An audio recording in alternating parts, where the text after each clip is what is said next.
안녕하세요. 핑플릭스입니다. 지금은 정부의 어떤 규제와 코로나 사태로 인해서 조금 나아졌는데요. 정말 얼마 전까지만 해도 온통 친구들 만나면 부동산 얘기밖에 안 하는 거예요. 뭐 누구는 집 사서 뭐 수억 원을 벌었다. 뭐 이번에 집 못 사면 평생 기회가 없을 거다. 이번 생에서 믿을 건 부동산뿐이다. 그래서 엄청나게 이런 얘기가 많았는데요. 신기한 거는 그 퍼나 ROE 이런 기초적인 이제 경제 상식을 투자 상식을 모르는 친구들이 대부분인데 걔네가 부동산 얘기할 때는 거의 뭐 전문가의 전문가, 부동산 전문가. 뭐 재개발되면은 그죠? 재개발되면 무조건 2배 오를 거다. 거기는 신용대출 뭐 이빠이 땡겨서 투자해야 된다. 그리고 뭐 GTX? GTX 노선 다 알고 있어요. 3억에서 4억 오를 거다. GTX 뚫리면은 뭐 무슨 어디 뭐 개통될 거다. 뭐 엄청 전문가예요, 전문가. 하지만 기초적인 경제 지식이나 퍼나 ROE 같은 투자 지식은 전혀 없죠. 그래서 저는 친구들한테 이제 나는 미국과 중국의 정말 세계 1등 그런 글로벌 주식에 정말 장기 투자하고 있다고 이렇게 얘기하면 다 이제 좀 걱정해 저를. 주식 그 위험한 거 아니냐. 그리고 무슨 투기 같은 걸 하냐고. 해외의 주식을 또 왜 하냐고. 뭐 더 위험한 거 아니냐. 그리고 주식해서 돈 번 사람이 어딨냐 하면서 저를 엄청 걱정하면서 이제 빨리 주식 팔고 빨리 그걸로 부동산 사라고 지금이라 늦지 않았다고 이런 걱정을 많이 해줍니다. 지금 주가가 싼지 안 싼지 이제 가치 평가할 수 있잖아요. 주식은.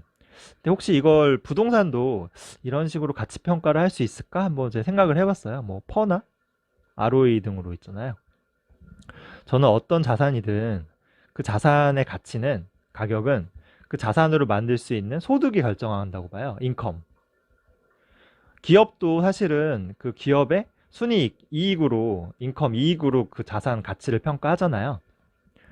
아파트나 주택도 마찬가지예요. 주택, 그 부동산이 순수하게 창출할 수 있는 소득은 임대소득, 월세뿐이에요, 월세. 그렇잖아요. 얘가 뭐 다리가 달려서, 아니 뭐 팔이 달려서 얘네가 뭐 스스로 걸어가서 노동을 한다거나, 무슨 물건을 만든다거나 하지 않잖아요. 오로지 발생하는 거는 이 월세밖에 없잖아요. 그래서 제가 아파트를 기업과 똑같이 생각하고 재미를 계산해 봤어요. 이제 그 아파트 매매 가격은 매매가는 시가총액이고요. 그리고 임대해 주었을 때 받을 수 있는 이제 월세 시세는 바로 기업으로 치면 영업이익이죠. 물론 이렇게 비교하면 안 되지만 그냥 한번 재미삼아 한번 해봤어요. 그 서초에 이제 반포동에 있는 모 아파트부터 해봤는데요. 87세대는 이제 20평대 가장 기본적인 아파트라고 생각하시면 돼요. 매매가가 22억입니다. 아, 후덜덜하죠. 그 네이버 부동산 참조했어요. 월세는 보통 보증금 1억에 270만 원 정도 하더라고요.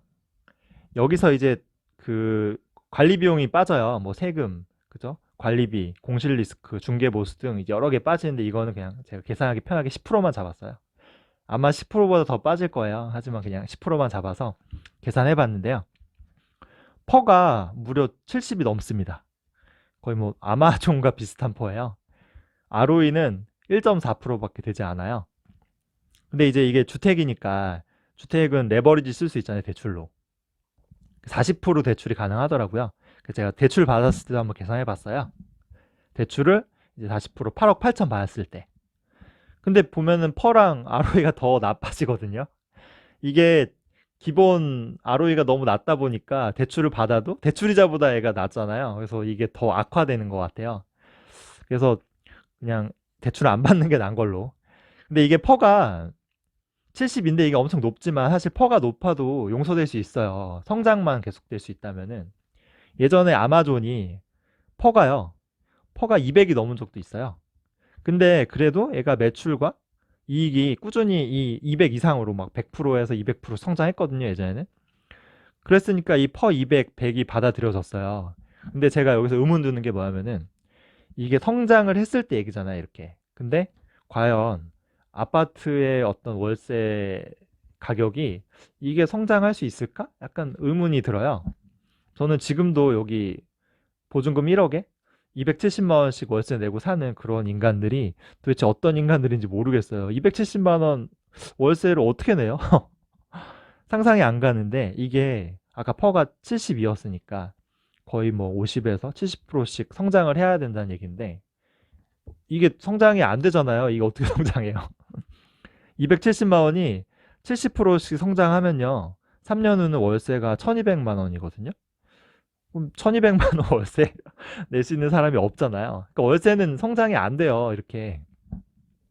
다른 지역도 계산해 봤어요. 마포에 그 이 아파트인데요. 얘는 매매가 13억에 그죠? 월세는 한 190만 원인데 역시 퍼는 60, ROE는 1.6%. 뭐 반포보다는 조금 난데 뭐 도찐 개찐입니다.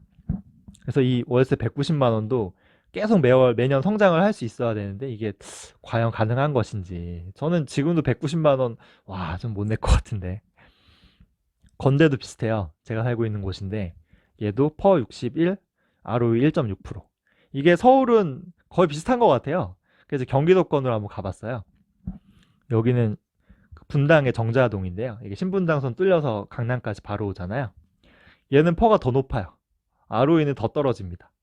그 제가 여기까지 해보고 제가 혹시 계산을 잘못했나 하고 다시 한번 꼼꼼히 봤는데 맞아요. 계산은 계산은 맞습니다. 이게 맞아요. 여기는 기흥이라고요. 이제 용인 쪽인데요. 분당선 맨 끝이거든요. 여기도 퍼는 67, ROE 1.5. 이게 용인이 최근에 집값이 올라서 그런지 너무 이게 안 좋더라고요. 수원까지 한번 가봤어요. 수원의 이 망포의 H 아파트는 사실 제가 6, 7년 전에 이제 여자친구가 이제 사자고 했던 그런 아파트예요. 저랑 막 엄청 싸웠는데 살지 말지에 대해서. 근데 저는 물론 사지 말자고 했었는데 여자친구 말이 맞았어. 매매가가 엄청 올랐더라고요. 매매가 거의 한 3, 4억, 3, 2, 4, 2, 3억은 오른 것 같은데 이게 월세 수익률로 보면요. 퍼가 58, ROE는 1.7%예요. 아, 그게 좀 만약에 이게 주식으로 본다면은 절대 투자할 수 없는 그런 주식이겠죠. 제가 살고 있는 인근 빌라에 빌라가 나와서 한번 해봤는데 빌라는 좀 나요. 퍼가 한 30에 ROE는 3.4%. 조금 양심이 있죠.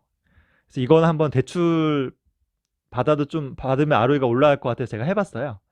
대출 40% 받았을 때 퍼가 24, ROE는 4%. 드디어 ROE가 4%가 됐습니다. 그래서 빌라가 아무래도 가격이 싸다 보니까 아파트보다는 수익성이 좀 있어요. 물론 뭐 이게 주식이었다고 하면 절대 사면 안 되겠지만 그 워렌 버핏 형도 이제 부동산에 2번 투자한 적이 있는데 농장을 한번 투자한 적이 있고요. 상가를 한번 투자한 적이 있어요. 그래서 이 매수 기준은 농장에서 나오는 이제 옥수수 같은 그 농작물, 생산물로 인한 소득, 그리고 상가는 임대 소득이죠. 그래서 이거를 계산했을 때 ROE가 10% 이상 나오면 투자했던 거예요. 어쩌면 워렌 버핏은 이제 부동산도 주식하고 똑같은 개념으로 제가 했던 방식으로 계산해서 투자했던 거예요. 그래서 ROE 10% 대출 없이. 근데 서울시 아파트가 지금 퍼가 60에서 70에 그죠? ROE는 지금 1%잖아요. 이런 거를 사람들이 막 대출 받고 줄 서서 산다고 생각하면 이 워렌 버핏 참 어떻게 생각할지 좀 궁금해요. 정리하자면 지금 주택, 특히 아파트에 그 매매 가격 대비 그 임대 소득 대비하면은 너무 고평가돼 있다. 그리고 퍼로 치면은 거의 50에서 70배? 그리고 ROE는 1%대다. 2%도 안 되죠. 이게 사실은 어떤 소득의 성장이 있으면 이게 납득이 가는데 소득이란 건 이제 월세죠. 근데 월세가 과연 성장할 수 있느냐 이렇게 저는 쉽지 않다고 보거든요. 이미 저성장 시대고 우리 월급이나 소득이 다 줄고 그러니까 좀 많이 오르기 힘든 구조인데요. 월세만 막 뭐 5, 60%씩 오른다? 근데 이렇게 월세가 앞으로 엄청나게 오를 거라고 하시는 분이 있어요. 근데 저는 묻고 싶어요, 이분한테. 월세로 한 달에 막 500만 원씩, 500만 원씩, 600만 원씩 내면 살 수 있을지 저는 한번 묻고 싶거든요. 당연히 월세가 낮은 대로 현실적인 대로 이사 가겠죠.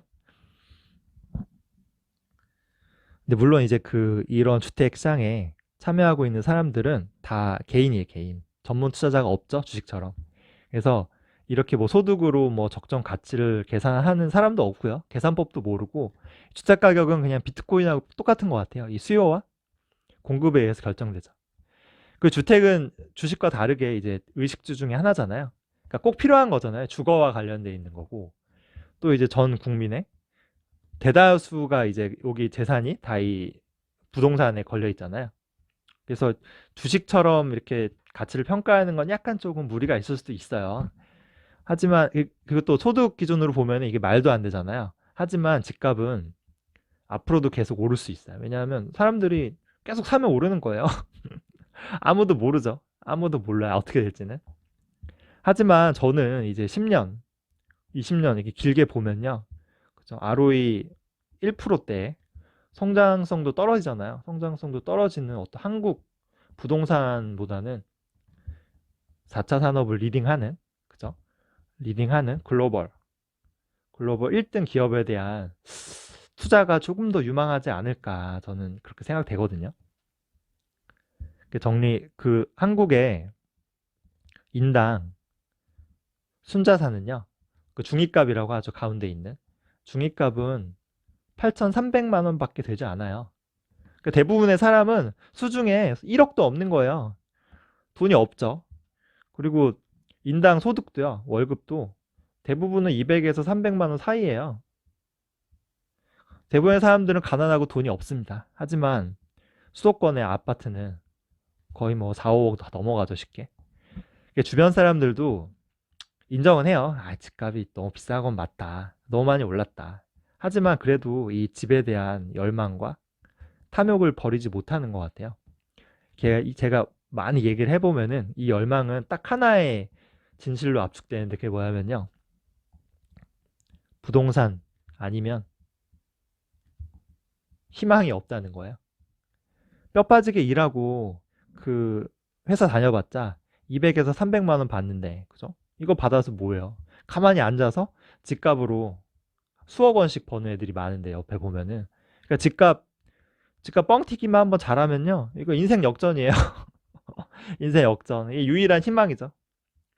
이게 참 대한민국 30대의 슬픈 현실이에요. 그래서 모였다 하면 다 부동산 얘기뿐이죠.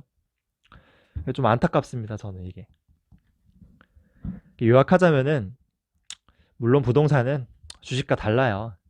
이렇게 평가하는 게 바람직하진 않지만 그래도 그 인컴, 월세, 임대 소득 대비해서는 너무나 고평가돼 있다. 그리고 수익성도 너무 저조하다. ROE가 뭐 1%대니까요. 그리고 성장성도 없다. 월세가 성장할 수 있을까요? 과연? 그러니 너무 부동산에 몰빵하지 말고요. 성장성 및 수익성 높은, 그죠? 4차 산업 혁신을 이끄는 그런 글로벌 주식에 대한 투자도 같이 병행해야 될 것 같아요. 준비한 내용은 여기까지고요. 계속 좋은 영상 올리도록 하겠습니다. 좋아요와 구독 많이 눌러주세요.